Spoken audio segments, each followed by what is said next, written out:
प्रिय विद्यार्थियों, आज हम व्यावसायिक संचार एवं प्रबंध विषय के अंतर्गत संचार के प्रकार के बारे में अध्ययन करेंगे। संचार के जो प्रकार होते हैं उन्हें विभिन्न आधारों पर वर्गीकृत किया जा सकता है। इसमें पहला है संचार वाहिका के आधार पर, दूसरा है संचार माध्यम के आधार पर और तीसरा है आधिकारिकता के आधार पर।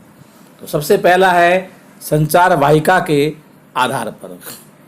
संचार वाहिका के आधार पर हम संचार को 5 भागों में बांट सकते हैं।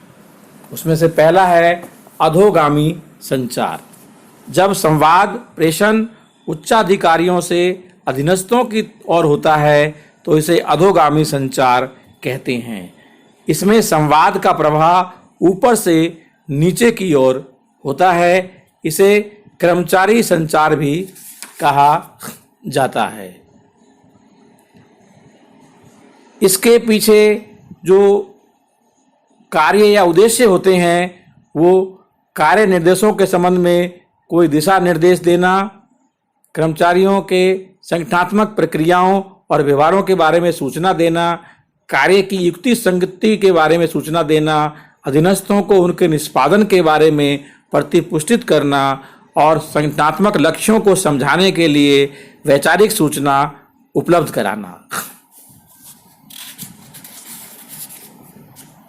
इसके बाद दूसरा जो है वो ऊपरीगामी संचार है, अपवार्ड कम्युनिकेशन।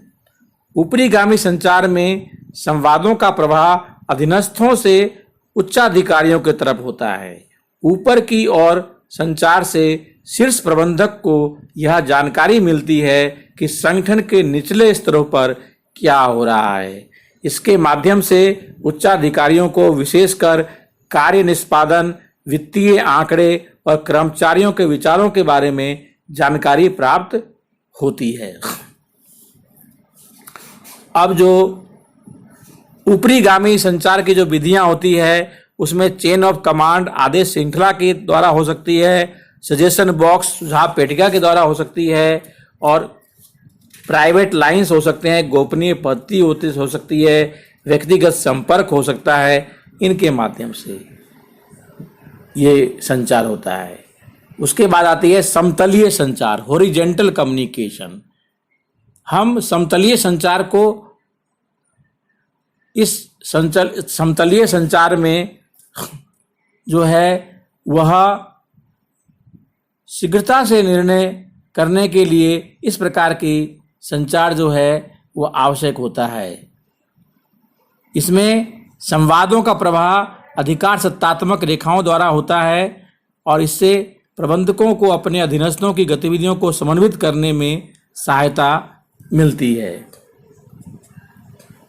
विकर्णीय संचार, लंबवत संचार